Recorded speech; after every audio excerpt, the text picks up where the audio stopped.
Yo, what's good? Welcome back to the channel.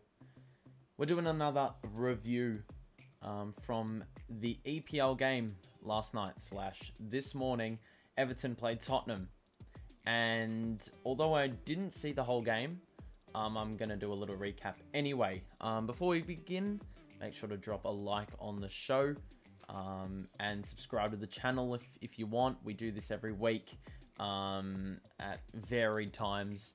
Depends what time the game is, but we're close to 100 subs, so if you want to show support, you can do so, but let's not hesitate any further. Let's just hop right in. But yeah, Everton drew to Tottenham 0-0. Obviously not one of the games that you really want to watch or stay up for, but I did see the first half, and there were a lot of signs that proved to me that we came out with a different attitude, and the week before, there was probably an expected response after that pretty abysmal defeat to Watford, but we came out pretty shit against Wolves, and then fought back in the second half, but it wasn't enough.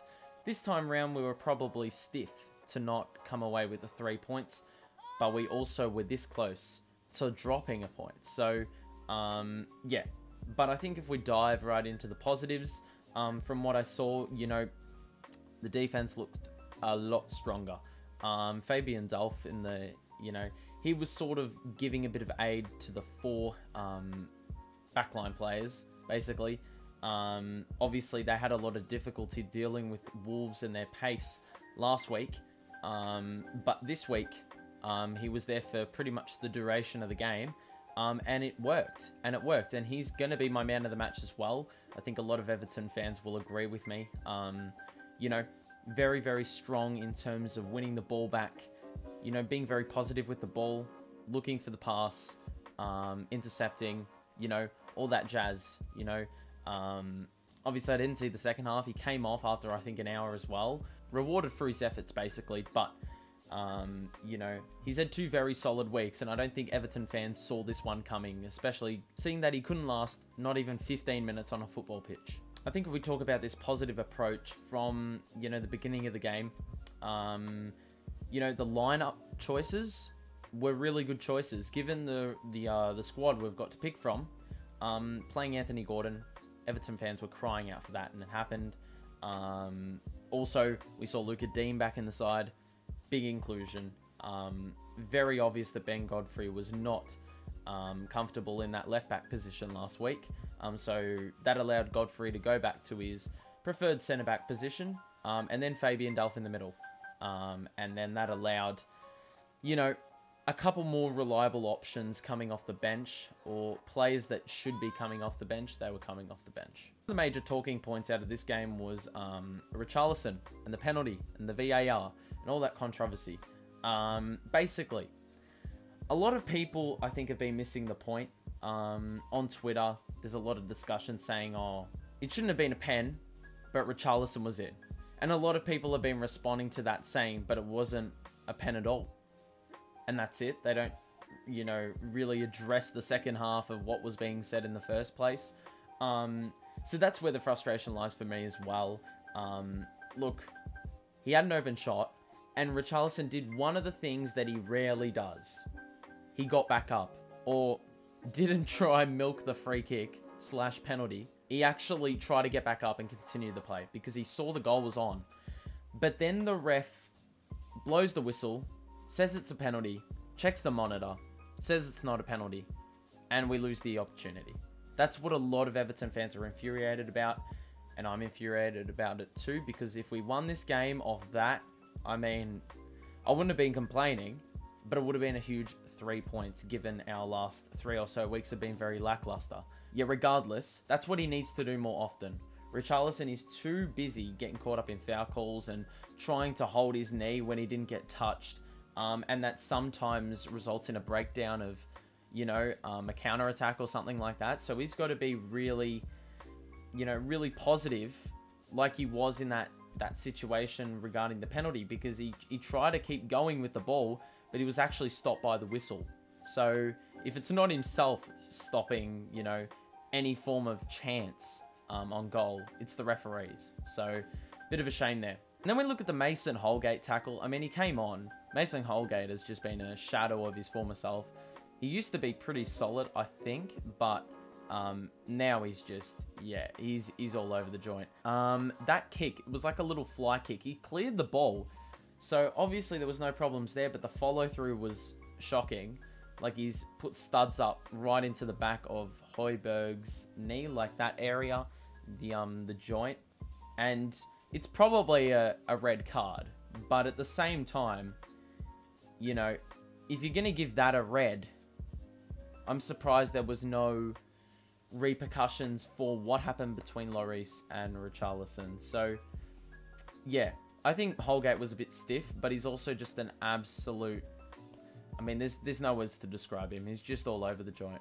I think if we look at other positives, obviously Tottenham are not a very attacking side. They really struggle with that, but to our credit, to our defense's credit, they were very strong today. It's been a weaker point of ours for the last few weeks, but, you know, this week was a change in fortune. Michael Keane, I think there was a moment in the first half where Tottenham were going out on the break, and he was the last man in line. If it went through him, it was going to be a one-on-one with Pickford, and odds are he's not saving that, Pickford. So he was able to stick a leg out, impact, and then I think a couple minutes later he blocked a Harry Kane shot.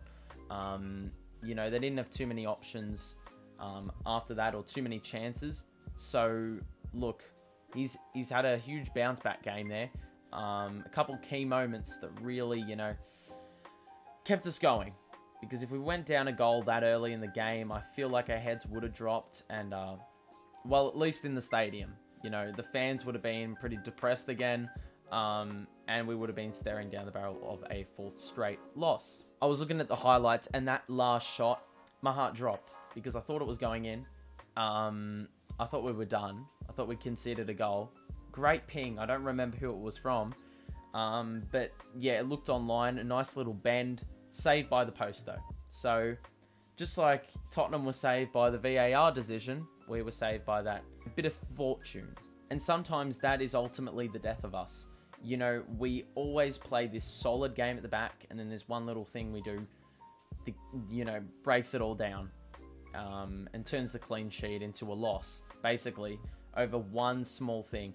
And sometimes it's just us conceding goals outside of the box, and that was nearly a case of. But to Pickford's credit, I don't know if he got a hand on it, but he had a very solid day at the office as well. I think if we look forward, you know, we've got the international break now. 2 weeks' time, we've got Man City. It is going to be a tough contest. We've got Yerry Mina coming back, I believe, so he'll be ready for training in a couple days. That's what Rafa Benitez says. DCL is probably still a bit off the pace, but he will be coming back soon, which is exciting. I'm not sure how Andre Gomez is going with his rehab. There are a couple other guys out, but I think those are the most notable ones. And, the disrespect, Doucouré, that's the other guy. And then once those guys come back into the squad, I think it'll have us really well equipped for, you know, what's coming up. Once all those guys are back, I mean, our fixture until like the end of December is just absolutely stupid. We've got Chelsea, Liverpool, Man City, Leicester. I mean, Leicester aren't great, but, you know, the list goes on. We've got a lot of, you know, top 6 sides, or the big 6 sides. So I think it's going to be a really tough contest. And, you know, what we did yesterday, even though Tottenham aren't the greatest, is a sign of good things to come. You know, we've lost to Watford, but we've drawn to United and Tottenham. But we've shown in years gone by that we can compete with the best, but then we let ourselves down with the matchups that are lower than us. So, you know, let's hope we can rectify that, have a strong patch of form, even if we lose a couple, steal a couple, draw a couple. We just got to keep afloat. That's going to be it, though, for me. This was a little less in-depth reaction, obviously, because I didn't see the whole thing, and it was a 0-0 game. So, not too much to talk about. A lot of VAR controversy, but is what it is. Anyway, that's going to be all from me. I hope you enjoyed the video. As I said, drop a like, subscribe. That's about it. Also have a dono link. It's in the description. It's on the about section. If you want to donate, you can. If you don't, you don't. It's as simple as that. Anyway, Thanks for watching. Have a great day, and I will see you in the next video. Peace out.